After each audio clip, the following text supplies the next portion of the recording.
안녕하세요, 한상규입니다. 오늘 소개해드릴 차는 포드 레인저입니다. 레인저는 크게 보면 북미형과 그 외의 시장을 위한 글로벌형이 있습니다. 근데 보통은 동남아 시장에서 많이 팔리는 태국산 레인저가 가장 익숙하죠. 레인저는 1982년에 출시가 됐고요. 그 후에 해외 시장에도 판매가 시작이 됐는데 인터내셔널용 기준으로 말씀을 드리면 1998년에 출시가 됐고요. 지금 국내에서 팔리고 있는 모델은 3세대고 최근에 신형이 발표가 됐습니다. 북미형은 2세대가 출시가 되고 약 8년 정도의 공백 기간이 있었는데 그 후에 나타난 신형은 플랫폼이 T6로 바뀌었습니다. 그래서 지금은 북미형과 인터내셔널 모두 T6 플랫폼을 사용을 합니다. 국내에서 판매되는 레인저는 인터내셔널용이고요. 생산은 남아프리카 공화국에서 합니다. 아마 BMW 3 시리즈 이후에 오랜만에 국내에 수입되는 남아공산 모델이 아닌가 싶습니다. 국내에서 판매되는 모델은 와일드트랙과 랩터 두 가지 모델이 출시가 되고요. 엔진은 디젤 한 가지입니다. 참고로 미국형 모델은 디젤이 없고요. 트림의 이름도 완전히 다르죠. 가격은 4,990만 원이고요. 보통 픽업 트럭 하면 남성적인 디자인이 주를 이루고 좀 직선이 많이 쓰이는데 이 레인저는 상대적으로 좀 둥글둥글하고 좀 부드러운 모습입니다. 물론 일반적인 자동차 또는 SUV와 비교하면 좀 터프한 이미지이긴 합니다. 그릴과 안개등 주변에는 좀 어두운 색의 플라스틱이 쓰였는데 이게 얼핏 보면은 좀 하이그로시 같아요. 근데 하이그로시는 아니고 플라스틱입니다. 그리고 이것 때문에 약간 강인해 보이는 이미지가 있습니다. 헤드램프는 LED가 적용이 됐고요. 안개등도 LED죠. 미리 말씀을 드리면 이 와일드 트랙은 편의 사양이 꽤 좋은 편입니다. 픽업 트럭으로서는. 레인저는 콜로라도와 같은 미드 사이즈에 해당이 되는데 그래서 차체 사이즈도 거의 비슷합니다. 두 차를 비교해 보면은 전장은 레인저가 더 길고요. 휠베이스는 약간 짧습니다. 그리고 렉선 스포츠 칸과 비교해도 전장은 더 길고요. 휠베이스도 약간 길어요. 그리고 콜로라도와 비슷한 점은 전장에 비해서 전폭이 좁다는 건데 그래서 밖에서 보면은 약간 좀 껑충해 보이는 그런 느낌이 있습니다. 보통 픽업 트럭 보면은 트렁크에 차명이 크게 붙어 있는 경우가 되게 많은데 이 차 역시 그렇습니다. 트렁크 전체에 걸쳐서 레인저라고 크게 써 있죠. 그리고 와일드 트랙 레터링은 트렁크와 측면에 붙어 있고요. 테일램프는 세로로 배치된 방식인데 전구가 좀 잘 보입니다. 타이어는 컨티넨탈의 크로스 컨택트 LX, 사이즈는 265에 60R 18입니다. 사이즈는 와일드 트랙이 18인치가 적용이 되고요. 랩터는 17인치와 올터레인 타이어가 적용이 됩니다. 그리고 이 정도 사이즈의 차로는 좀 드물게 리어 브레이크가 드럼이죠. 예, 레인저의 실내는 전형적인 픽업 트럭이죠. 근데 통상적인 픽업 트럭 치고는 또는 국내에 먼저 출시가 됐던 콜로라도와 비교하면은 실내의 디자인이나 내장재가 좀 더 좋습니다. 예를 들어서 콜로라도 같은 경우에는 실내 플라스틱의 비율이 굉장히 높은데 이 차는 플라스틱이 많긴 하지만 의외로 또 가죽이 많아요. 예를 들어서 대시보드에 적용된 이 가죽을 봐도 이게 부드러운 편은 아니지만 여기에 또 두 줄의 스티치가 들어갔고요. 그리고 대시보드라든가 도어 트림에 적용된 이런 플라스틱을 봐도 아주 싼 티가 나는 건 아닙니다. 그러니까 통상적인 픽업 트럭을 생각을 하면은 그 내장재는 생각보다는 괜찮은 편이고요. 그리고 픽업 트럭답게 A필러에는 듬직한 손잡이가 적용이 됐어요. 보통 1열에 손잡이가 이 위쪽에 하나씩 있잖아요. 근데 이 차는 이렇게 A필러에도 양쪽에 하나씩 있습니다. 그리고 이 손잡이 같은 경우에도 이게 보기와 달리 생 플라스틱은 아니고요. 약간 좀 고무가 들어가 있는 그런 재질이에요. 그리고 이 차가 전장에 비해서 전폭이 좀 좁은 편인데 그래서 실내에 타면은 밖에서 보는 그런 이미지와는 달리 그 실내 폭은 좀 좁게 느껴지고요. 근데 보통 픽업 트럭이 대부분 다 이렇게 전장에 비해서 전폭은 좁은 편이죠. 모니터는 8인치가 적용이 됐고 매립형입니다. 요즘에 큰 모니터들이 많아서 이 8인치 사이즈가 좀 굉장히 작아 보이는데 그러니까 8인치가 가장 작은 사이즈라고 할 수가 있죠. CRV 7인치 빼고. 지금이 홈 화면이고요. 보통의 승용차들에 적용된 이 메뉴보다는 확실히 좀 단촐하긴 합니다. 이 홈 화면에서는 기본적으로 이렇게 크게 3개의 메뉴가 보여지고 그 밑에 주로 가는 이렇게 아이콘들이 쭉 나열이 되어 있죠. 그러니까 물리 버튼이 하나도 없어요. 다 터치로 통합을 했습니다. 밑에가 오디오, 그리고 이게 공조장치. 이 공조장치 그래픽을 보시면은 보통 미국 차들 그래픽들이 이렇게 되거든요. 예를 들어서 뭐 가장 최근에 시승했던 CRV도 그렇고 다 대략 이와 비슷한 그런 디자인이고 특히 이거는 예전부터 이제 포드가 주로 사용하는 그런 그래픽이죠. 설정으로 들어가면은 이런 메뉴가 나오는데 생각보다는 안쪽에 메뉴가 많습니다. 이게 생각보다 많은 거지 뭔가 되게 자세하게 볼만하다 그런 메뉴는 또 그렇게 많지는 않고요. 이 차도 안드로이드 오토와 애플 카플레이가 있고요. 차량으로 들어가면은 카메라 설정이 나오는데 여기서 고급 주차 보조와 후방 카메라 지연을 선택을 할 수가 있고요. 그리고 발레 모드도 있습니다. 약간 좀 안 어울리게 무드 조명도 있는데 무드 조명의 색상은 7가지고요. 무드 조명의 그 빛이 아주 그렇게 강한 편 아닙니다. 지금은 후방 카메라 화면이고요. 요 아이콘 누르면은 이렇게 트레일러 모드로 바꿀 수가 있고요. 후방 카메라가 화질이 기본적으로 좀 떨어지는 편인데 픽업 트럭인 걸 생각을 하면은 또 아주 그렇게 이해를 못할 건 아니고요. 예를 들어서 CRV도 후방 카메라 화질이 이거와 대략 비슷합니다. 요즘에 나오는 신차들 보면은 CD 플레이어가 점점 없어지고 있잖아요. 근데 이 차는 CDP가 있고요. 그래서 좀 굉장히 오랜만에 CDP 있는 차를 보는 것 같네요. 여기는 오디오와 공조장치 패널이고요. 이 버튼들이 그렇게 작은 편은 아닌데 위치가 약간 좀 낮은 편이고, 결정적으로 이 패널 자체가 딱 수직으로 90도로 딱 깎여 있어요. 그래가지고 실제 위치보다 좀 더 낮아 보이는 그런 느낌이 있습니다. 이 아래쪽에 있는 공조장치는 전부 버튼 타입으로 처리를 했고요. 이렇게 온도라든가 바람 세기를 조절을 하면은 모니터 가운데에 좀 크게 숫자로 표시가 됩니다. 그리고 이 눌렀을 때의 그 버튼 감각은 딱 전형적인 좀 플라스틱이죠. 공조장치 아래쪽에는 12V가 있는데, 특이하게 이 12V에 이렇게 마개가 있어요. 이게 처음에 얼핏 보면은 무슨 버튼 같거든요. 물리 버튼. 근데 이 커버입니다. 커버. 그래서 최근에 본 12V 중에서 이 커버가 가장 예쁘지 않나 싶습니다. 확실히 이런 거 보면은 이 차가 좀 픽업 트럭인 걸. 그러니까 요즘에는 12V는 점점 사라지고 USB가 더 많아지는 추세인데, 이 차는 요 앞에 12V가 2개나 배치가 됐어요. 기어랩 앞쪽에는 수납 공간이 있는데, 이게 딱 핸드폰 하나 들어갈 정도의 공간이고요. 이쪽 부분의 플라스틱은 실내에서 가장 좀 단단한 편이고, 여기 안쪽에는 USB 단자 2개가 있는데 USB에도 이렇게 조명이 들어와 있습니다. 그리고 공조장치를 비롯해서 요 센터 패시자 쪽에는 조명이 약간 좀 연한 푸른색인데, 이것도 예전부터 이렇게 포드 차에서 이렇게 많이 보던 그런 조명이죠. 기어랩 앞쪽에는 작은 버튼 6개가 있는데 오밀 조명하게 모여 있죠. ISG랑 사륜락, 내리막 경사로 조절 장치, 그리고 픽업 트럭으로는 또 약간 좀 이상하게 이게 평행 주차 지원도 됩니다. 그래서 생각보다는 이 편의 장비가 좀 많은 편이죠. 기어 셀렉터는 전통적인 레어 방식이고요. 기어 레어만 봐도 딱 미국 브랜드 또는 미국 차의 특징이 나타나죠. 미국 차들 보면은 요즘에도 이렇게 젖혀서 좌우로 수동 조작하는 그런 모드가 없는 경우가 많은데, 이 차도 그런 모드가 없고요. 대신에 기어 레버 옆에 보면은 이렇게 플러스 마이너스가 있잖아요. 이걸로 수동으로 조작을 합니다. 그리고 그 옆에는 이륜과 사륜 로우 기어가 있고요. 기어 레버 뒤에는 컵홀더 2개가 있고요. 보통은 컵홀더 날개가 2개 아니면 4개인데 이 차는 또 3개예요. 그리고 지금 보시는 건 키인데, 키가 약간 좀 되게 좀 썰렁하죠. 일단 가볍기도 하고요. 여기 또 이렇게 공간이 많다 보니까 뭔가 좀 아쉬운 면이 있죠. 참고로 사이드 브레이크는 이제 전통적인 방식인데, 이 부분이 여기 딱 이만큼 차지를 하고 있잖아요. 그렇다 보니까 기어 레버가 다른 차들에 비해서 약간 좀 오른쪽에 있는 게 아닌가 싶습니다. 센터 콘솔 박스는 2단이에요. 이게 커버를 열면은 여기에 이렇게 작은 수납 공간이 있고요. 하나 더 열면은 이 정도 사이즈의 수납 공간이 나옵니다. 수납 공간은 차 사이즈 대비하면은 딱 평균적인 그런 수준 같아요. 요즘에는 선글라스 수납함이 없는 경우가 많은데 이 차는 있고요.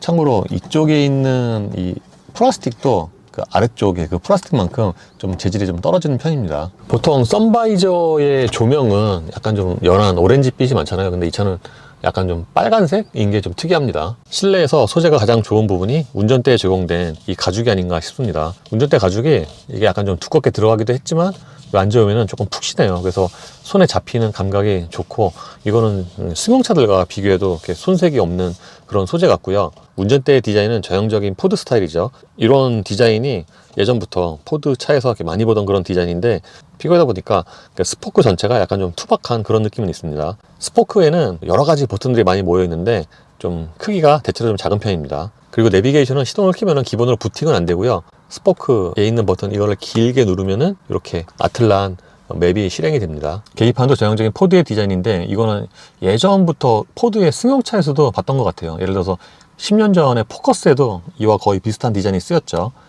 참고로 이 계기판은 크게 3가지로 나눠져 있고요. 그러니까 가운데는 속도계고요. 양쪽은 디지털로 이렇게 여기에 표시되어 있는 정보를 바꿀 수가 있습니다. 여기서 보여지는 정보가 꽤 많고요. 그리고 여기서 설정하는 메뉴가, 그러니까 모니터보다 대부분 다 계기판에서 설정을 한다고 봐야죠. 지금은 트랙 컴퓨터고요.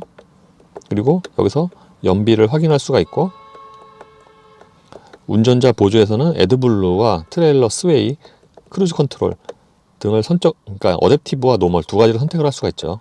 그리고 설정에서 차량으로 들어가면은 여기서 ISG 온오프와 조명, 오토 하이빔, 잠금, 그러니까 대부분의 그 차 기능은 계기판 왼쪽에서 이렇게 컨트롤 합니다. 와이퍼도 마찬가지고요. 참고로 이 차도 마이키가 적용이 되어 있고요. 디스플레이 설정으로 들어가면은 여기서 거리 단위와 온도, 게이지 표시 등의 메뉴를 설정을 할 수가 있습니다. 참고로 오른쪽에는 엔터테인먼트, 그러니까 오디오와 전화, 메뉴가 표시가 되고요. 왼쪽에 비하면 오른쪽 디스플레이는 표시되는 정보가 그렇게 많지는 않습니다. 시트는 기본적으로 쿠션이 좀 단단한 편이고요. 픽업 트럭인 걸 감안을 하면은 가죽의 소재는 괜찮은 편입니다. 옷과 좀 잘 붙는 그런 소재고요. 그리고 앞쪽 좌판 길이를 조절하는 기능은 없는데 제 기준으로 좌판이 그렇게 짧진 않고요. 그리고 보시는 것처럼 이 차는 시트가 그 좌우의 그 기능성 지지해주는 그게 좀 강조된 디자인이에요. 유리는 1열만 상하형 모드 원터치고요. 픽업 트럭인 걸 생각을 하면은 도어 포켓의 용량은 약간 좀 작게 느껴집니다. 그리고 이 부분의 디자인도 일반적인 승용차가 조금 다른데 보통은 사이드미러 조절이 도어 트림에 있잖아요. 이 차는 이쪽에 있습니다. 그래서 처음에는 이 운전대에 가려갖고 여기 좀 잘 안 보이는 그런 느낌이 있고요. 이거는 등화류고, 그리고 여기 버튼에 더 있잖아요. 이거는 저 짐칸 쪽의 그 조명입니다. 근데 조명이 약간 좀 작은 편이에요. 보통 픽업 트럭의 2열은 플러스 2인 경우가 많은데 이 차도 그렇습니다. 근데 생각보다는 무릎 공간이 좀 많이 나오는 편이에요. 왜냐하면은 1열 시트 이 뒤쪽을 좀 되게 많이 파놨거든요. 그래서 생각보다는 여기 주먹 넣으면은 주먹이 한 개만 정도? 그러니까 렉스턴 스포츠 칸이나 콜로라도보다는 2열의 무릎 공간 자체는 조금 더 괜찮은 것 같습니다. 방금 말씀드린 그 차들과 비교해 보면은 2열 좌판의 길이도 조금 더 긴 느낌이고요. 그 차들은 좀 뒤가 짧거든요. 근데 그거보다는 조금 깁니다. 밖에서 보는 것과는 달리 이 머리 공간은 또 아주 그렇게 넉넉한 편은 아니고요. 참고로 이 차도 등받이 각도가 90도로 꽤 많이 서 있는 편입니다. 지금은 1열 시트를 가장 낮춘 상태이고요. 이 아래쪽에 공간은 약간 좀 여유가 있습니다. 아주 이렇게 신발이 넉넉하게 들어갈 정도는 아니지만 이 정도면은 어느 정도의 공간은 좀 확보되지 않았나 싶고요. 그리고 가운데 부분이 넓게 있긴 하지만 많이 올라온 편은 아니거든요. 그래서 생각보다 이 가운데 부분도 그렇게 많이 올라온 편은 아니죠. 그리고 2열 승객을 위해서는 여기에 110과 220 겸용이 있고요. 이건 12V 단자고요. 2열 승객을 위한 컵홀더는 여기 암레스트에 있습니다. 이 암레스트를 펼치면은 여기 컵홀더가 있는데 따로 잡아주는 날개는 없고요. 그리고 보통 픽업 트럭 보면은 뒷유리에 창문이 있는 경우가 많잖아요. 근데 이 차는 창문은 없어요. 2열 시트는 접을 수가 있는데 보통은 이 등받이를 접잖아요. 근데 이 차는 등받이가 아니라 이렇게 1열 시트 좌판을 접습니다. 이렇게 들어 올리는 방식이고요. 여기 고리를 여기다 이렇게 거는 방식이죠. 그러면은 2열의 공간을 좀 더 넓게 쓸 수가 있습니다. 테일게이트는 이렇게 열리는데 이게 좀 부드럽게 열려주는 그 댐퍼가 없어요. 그 렉스턴 스포츠 같은 경우에는 이렇게 딱 똑같이 열면은 이렇게 부드럽게 열리잖아요. 이제 그건 없습니다. 그리고 이 테일게이트 같은 경우에는 이제 픽업 트럭답게 굉장히 튼튼한 편이고요. 최대 적재 용량은 600kg입니다. 그리고 이 차는 물건을 고정해 줄 수 있는 이렇게 그물이 있는 게 특징이고요. 이게 굉장히 좀 튼튼해 보여요. 픽업 트럭답게. 그리고 저 안쪽에는 12V가 따로 있고요. 예, 공연할 때 엔진 소리는 실내로 또렷하게 잘 들리는 편입니다. 이게 소리가 굉장히 크다기보다는 그 음색이 약간 좀 거칠어 갖고 약간 좀 귀에 그렇게 듣기가 좋은 그런 소리는 아니에요. 미리 말씀을 드리면 이 차는 주행에서 가장 큰 약점이 엔진 소리이고, 그리고 정차 시에는 진동도 좀 있습니다. 물론 이게 픽업 트럭이어서 어느 정도 이해가 되는 부분이긴 한데 이 차는 운전대는 좀 가늘게 있는데 요 바닥 있잖아요. 바닥, 플로어, 그리고 페달에도 진동이 좀 가늘게 전해져 갖고 이게 원래 그런 건지 아니면 지금 이 차가 주행거리가 좀 많거든요. 14,500km인데 그래서 진동이 좀 늘어난 건지 어쨌든 바닥에도 좀 진동이 좀 전해집니다. 이 차의 파워트레인은 2.0 디젤 바이터보 엔진과 10단 자동 변속기로 조합이 됩니다. 2.0 디젤의 트럭에 바이터보 엔진은 약간 좀 특이하죠. 보통 2.0 디젤의 트윈터보는 좀 소형차 쪽에 많이 쓰이는데 픽업 트럭에 쓰이니까 약간 좀 특이하긴 합니다. 저속에서 이 느낌은 변속기가 좀 직결감 있게 꽉 물리는 느낌이고요. 근데 아까 말씀을 드린 것처럼 저속에서 주로 사용하는 1000과 2000rpm 그 사이의 구간에서는 요 엔진 소리가 좀 보통 이제 디젤이 다 그렇죠. 또렷하게 들리기도 하지만 그 음색이 약간 좀 거칠어 갖고 운전하면서 약간 좀 불편하게 느낄 수도 있습니다. 이 차는 주행에서 장점과 단점이 좀 뚜렷한데 엔진 소리는 좀 불편하지만 하체에서 비롯되는 승차감은 또 굉장히 좋아요. 콜로라도는 가솔린이잖아요. 그거보다는 조금 못하지만 렉스턴 스포츠칸 그 디젤이죠. 그거보다는 이 승차감이 월등히 좋고, 특히 이 차가 이제 혼자 탈 때보다 사람이 한 명 더 타면은 그때는 승차감 뿐만 아니라 주행 안정성까지 좋아져 갖고 확실히 이 차가 픽업이어서 어느 정도 좀 무게가 실린 상태를 감안을 해서 세팅을 한 게 아닌가 싶습니다. 어제 오늘 시승을 해보면은 혼자 살 때보다는 이렇게 이 옆에 1열에 사람이 한 명만 타도 뭔가 느낌이 좀 많이 다르더라고요. 그래서 그런 좀 차이가 있습니다. 보통 픽업 트럭 하면은 좀 안 좋은 길 지날 때 우당탕탕 하잖아요.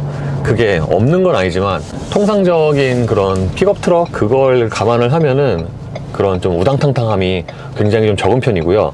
결정적으로 차에 타면은 이게 좀 픽업 트럭 같다는 느낌이 별로 안 들어요. 그 운전 자세부터.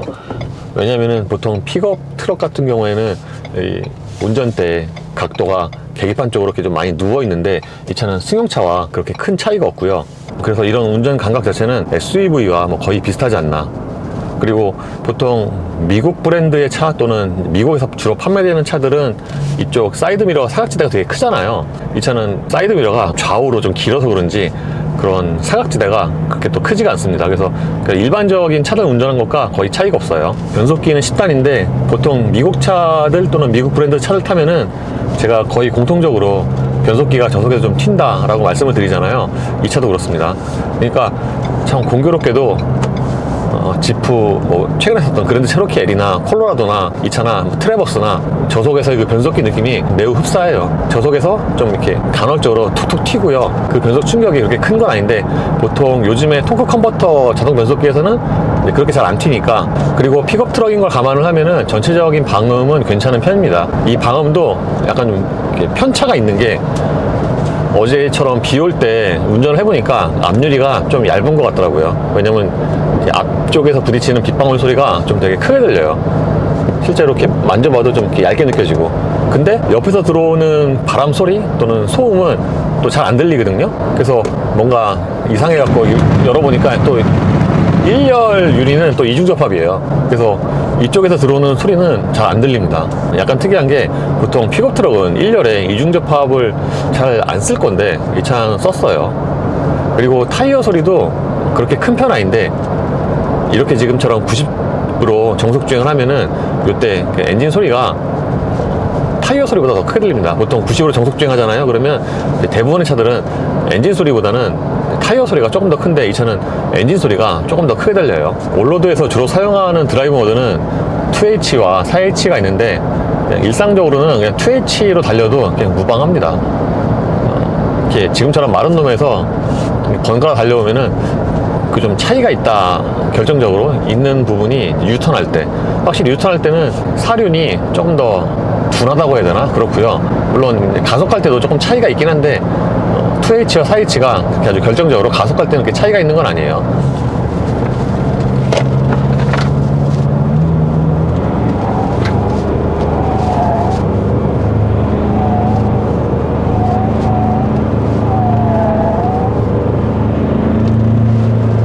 보통 크고 무거운 차들이 코너에서 좀 보수적으로 세팅을 하잖아요. 이게 차종이나 좀 장르는 달라도 뭐 레이나 에스컬레이드나 등등 이렇게 좀 높은 차들이 세팅을 좀 보수적으로 하는데 이 차도 그렇습니다. 저렇게 내리막에서 가속ペダ쭉 끝까지 밟잖아요. 그러면은 속도가 안 나요. 그러니까 애초에 좀 제어를 합니다. 보통 이렇게 좀 무거운 차들은 그렇게 제어를 하는 게 맞겠죠. 참고로 이 차가 하체에서 비롯되는 승차감이 좋다고 하는 게 뭐냐면은 방금 같은 가속 방지 턱에서도 이렇게 픽업 트럭 같은 프레임 차들은 진짜 우당탕탕 하거든요. 저기서 되게 높이 떴다가 바운싱 할 때도 그 추스르는 시간이 길고. 근데 이 차는 그런 시간이 되게 빠르고요. 특히 2열에 탔을 때도 그렇게 충격이 크지 않습니다.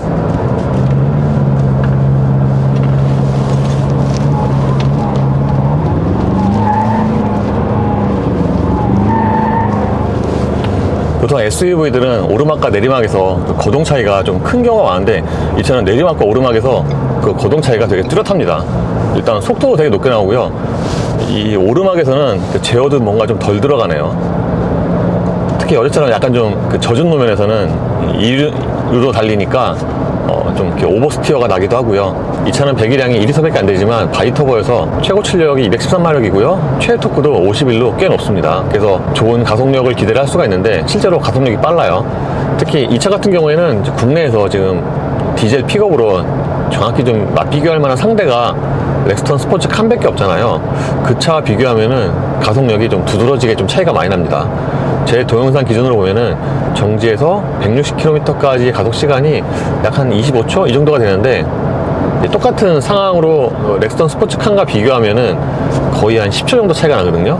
그래서 10초 정도면은 완전히 이렇게 엔진 클래스가 다른 건데, 사실 바이터보긴 해도 최고 출력으로 보면은 렉스턴 스포츠칸이랑 뭐 그렇게 차이가 많이 안 나잖아요. 뭐 그래봐야 10마력 정도인데 실제 가속력의 차이는 굉장히 큽니다. 이 차가 언제 좀 차이가 있냐면은 이제 고속으로 올라갈수록 확실히 트윈터보에서 뒤쪽에서 밀어주는 힘이 좀 더 좋습니다. 그래서 생각보다는 속도가 꾸준하게 높게 올라가고요. 최고 속도는 187에서 제한이 됩니다. 근데 그때까지는 속도가 꾸준하게 잘 올라가서 이제 그 이상도 가능할 것 같아요. 근데 확실히 무거운 차에서 정속 주행할 때 그 순간 연비가 그렇게 잘 나오진 않습니다. 90으로 정속 주행하면은 대략 한 리터당 12, 13 이 정도가 나와요. 근데 이 차가 연료 탱크가 커갖고 생각보다 그 게이지가 빨리 안 떨어집니다.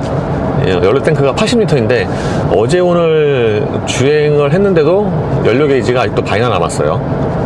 잔여 가능한 주행거리는 390km고요. 이 차의 주행에서 가장 큰 장점은 승차감이라고 생각을 하는데, 특히 2열의 승차감이 괜찮습니다. 어저께 2열에 타보고서 약간 놀란 게, 보통 픽업뿐만 아니라 승용차 같은 경우에는 2열에 타면 대부분은 이제 승차감이 뚝 떨어지잖아요. 근데 이 차는 픽업으로서는 좀 되게 드물게 1열과 2열의 승차감 차이가 그렇게 크지가 않습니다. 보통 픽업 트럭이 2열에 타면은 막 되게 출렁거리고, 특히 뒤에 짐도 없는 상태에서 뒤에 타면은 되게 많이 출렁거려가고 승차감이 떨어지잖아요. 근데 이 차는 2열에 한 40분 이상 타도 그렇게, 그러니까 시트가 좀 작긴 하지만 하체의 승차감이 좀 나쁘다, 떨어진다, 또 그런 느낌 없어갖고 2열의 승차감에는 굉장히 좋은 점수 줄 수가 있고, 이 2열의 승차감 같은 경우에는 렉스턴 스포츠는 물론 콜로라도보다 더 좋지 않나 싶습니다. 이 차는 픽업으로서는 편의 사양이 좋은 편인데, 예를 들어서 ACC가 있고요, 차로 이탈 방지 보조가 있습니다. ACC의 경우에는 사실 이게 좀 옛날 초기 모델 시스템이에요. 30km 이하로 내려가면 속도가 ACC가 해제가 되고요. 사실 요즘에는 ACC가 완전히 정차까지 되는 게 대부분인데, 30 이하에서는 이제 꺼지니까 아주 좀 한 10년 전에 쓰던 그런 시스템이죠. 근데 어쨌든 픽업 트럭에 ACC가 있으면은 굉장히 좀 편하긴 하죠. 콜로라도 같은 경우에는 ACC가 없는데, 그런 면에서는 없는 것보다 훨씬 낫고요. 차로 이탈 방지 보조의 경우에는 중앙을 잡는 건 아니고요. 보통 쉐보레 차들에 많이 쓰이는 그 차로 이탈 방지 보조 있잖아요. 예를 들어서 요 방향지등 끝에 있는 이거를 누르면은 계기판에 이렇게 파란색 차선 표시가 뜹니다. 이 상태에서는 차로 이탈 방지 보조가 실행이 되는 건데, 이게 중앙을 지키는 게 아니라 이렇게 차선에 바퀴가 붙으면은 이렇게 되돌려 주는 거죠. 근데 다른 차들에 비하면은 이렇게 되돌려 주는 게 이 스티어링 토크가 조금 약한 것 같아요. 그리고 이게 한 번 되돌려 준 다음에 두 번째 하면은, 두 번째 되돌려 주는 거는 조금 더 약하고요. 그리고 좀 지나면은 이렇게 경고 음이 울립니다.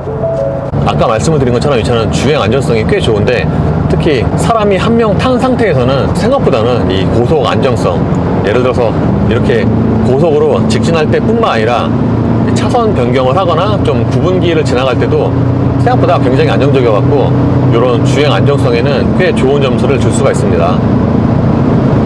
그리고 확실히 고속으로 주행하면은 이제 앞쪽에서 부딪히는 바람 소리가, 옆에서는 바람 소리가 그렇게 많이 안 들어오는데, 앞쪽에서 부딪히는 바람 소리는 좀 큰 편이죠. 예를 들어서 방금처럼 고주차가 있는 거 딱 떨어져도 뒤쪽에서 내려앉았다가 다시 올라올 때 그게 뭔가 좀 찐득해요. 참고로 이 서스펜션이 기본적으로는 조금 부드러운 편인데, 댐핑이 약간 좀 쫀쫀하다고 해야 되나? 그렇습니다. 좀 이렇게 스프링처럼 좀 탄력이 있는 그런 댐핑이에요. 그리고 이 차도 ISG가 있는데, 꺼질 때는 진동이나 떨림 없이 되게 좀 깔끔하게 꺼집니다. 근데 켜질 때는 이 떨림이 좀 큰 편이죠. 물론 이 차가 픽업 트럭인 걸 감안을 하면은 이렇게 좀 ISG 제시동 때 이 떨림이 큰 거는 어느 정도는 좀 이해가 가는 부분이죠.